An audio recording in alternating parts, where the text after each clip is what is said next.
మీ business ఏదైనా మీ ఊర్లో promotion చేయాలంటే అది సుమన్ టీవీతోనే సాధ్యం. ఇప్పుడే సంప్రదించండి. మంచినీటి సదుపాయం కావాలి, చక్కటి రోడ్లు ఉండాలి, పార్క్ వసతులు ఉండాలి, ఇంకా ఇతరత్ర అన్ని రకాల కార్యక్రమాల్ని మన నగర పంచాయతీలో చేసుకోవాల్సినటువంటి అవసరం మనందరికీ.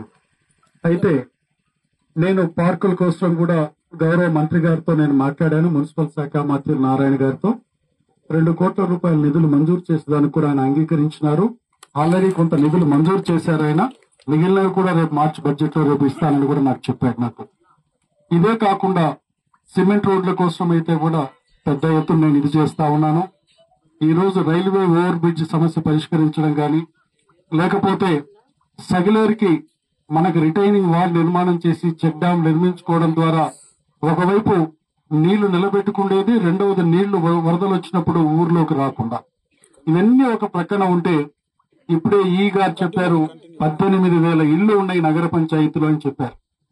ప్రతి ఇంటి నుంచి కనీసం అంటే రోజుకి ఎంత లేదన్నా ఒక ఇంట్లో ఒక 3-4 మనుషులుంటే 150 లీటర్లు అయితే మనం స్నానానికి గాని లేకపోతే గుడ్డలు ఉతుక్కునేదానికి గాని వాడడం జరుగుతూ ఉంటుంది.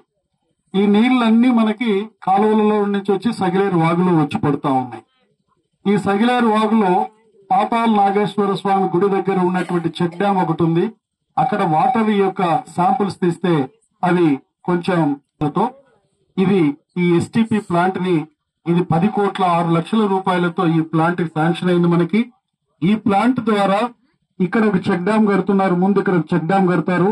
అక్కడ కట్టాలంటే ఏమవుతుందంటే మళ్ళా ఊర్లో ఇబ్బంది అవుతుంది అనేటువంటి ఉద్దేశంతో ఈ దిగువన వాగు ఇక్కడే ఉంటుంది, ఈ చెక్ డ్యాం కడతారు. అక్కడి నుంచి వాటర్ తీసుకుని ఈ వాటర్ ని మొత్తం ట్రీట్ లైన్లు వేసుకోవాలో ఇవన్నీ చేయవలసినటువంటి అవసరం ఉంది. సెకండ్ ఫేజ్ లో మొత్తం మరలా మనం అవన్నీ చేసుకోగలుగుతాం. వీటి ద్వారా ఇప్పుడు మనం చేసేది ఏమిటనంటే మనం ఏదైతే సబ్బు గాని లేకపోతే ఇతరత్ర అంతా కలిసినటువంటి నీళ్ళని పొలాలకు కూడా వాడడం మంచిది కాదు. దీన్ని ట్రీట్మెంట్ చేసి వదిలిన తర్వాత ఉన్నటువంటి నీళ్లను పొలానికైనా వాడుకోవచ్చు, లేకపోతే అక్కడ భూమిలో ఇంకిపోయినా కూడా ఆ బోర్లలో వచ్చే నీళ్లు మనకి మంచిగా అంటే పరిశుభ్రంగా ఉంటుందనేటువంటి ఉద్దేశంతో దీన్ని మనం శాంక్షన్ చేయించడము. వేగవంతంగా పనులు చేసేటువంటి కంపెనీకి సంబంధించినటువంటి యజమాని అయినటువంటి మురళీకృష్ణ గారు కూడా పెద్దలు, వారు కూడా బాగా యాక్టివ్ గా దాని పనులు వాళ్ళు ఎక్కడున్నా కూడా ఇన్ టైమ్ లో కంప్లీట్ చేసేటువంటి కంపెనీకి సంబంధించినటువంటి వ్యక్తులు. వారిని కూడా ఇప్పుడే నేను కోరాను, మీరు ప్రతి పనిని క్వాలిటీగా చేయండి, దాంట్లో వేసేటి వాడేటువంటి వస్తువులు కూడా క్వాలిటీగా ఉంచండి. మీరు గడిచిన 5 సంవత్సరాల ప్రభుత్వంలో నగర పంచాయతీకి జరిగినటువంటి మేలులు ఏమైనా ఉన్నాయా అంటే ఏమీ లేవు. ఆ రోజు మనం మంజూరు చేయించినటువంటి 2 కోట్ల రూపాయల శ్మశానానికో వాటికో చేస్తే వాటిని తూతూ మంత్రంగా చేసినారు. మిగిలిన తీసుకువాడాన్న గోడలు కట్టినారు, అంతవరకే చేశారు తప్పితే ఆ రోజు నేను నగర పంచాయతీకి పెద్ద ఎత్తున నిధులు మంజూరు చేయించి ఒకవైపు 88 కోట్ల రూపాయలతోనేమో మనం రామన్న కథవ నుంచి శాశ్వత త్రాగునీటి సమస్య పరిష్కారం కోసం 88 కోట్లు మంజూరు చేశాను. పైప్ లైన్లు వేశారు. తర్వాత ఆ పనులను పక్కన పెట్టేసింది అధికారంలో ఉన్న గత ప్రభుత్వం, వైఎస్ఆర్ ప్రభుత్వం. ఇదే కాకుండా మనకి ఈ రోజు గిద్దలూరుకి ఎన్నో రకాలుగా మేలులు చేయాలనేటువంటి మాస్టర్ ప్లాన్స్ మనకి ఒకవైపు రేపు బైపాస్ రోడ్లు కూడా రాబోతా ఉన్నాయి. రైల్వే ఓవర్ బ్రిడ్జ్ సమస్యను కూడా పరిష్కరించబోతా ఉన్నాను.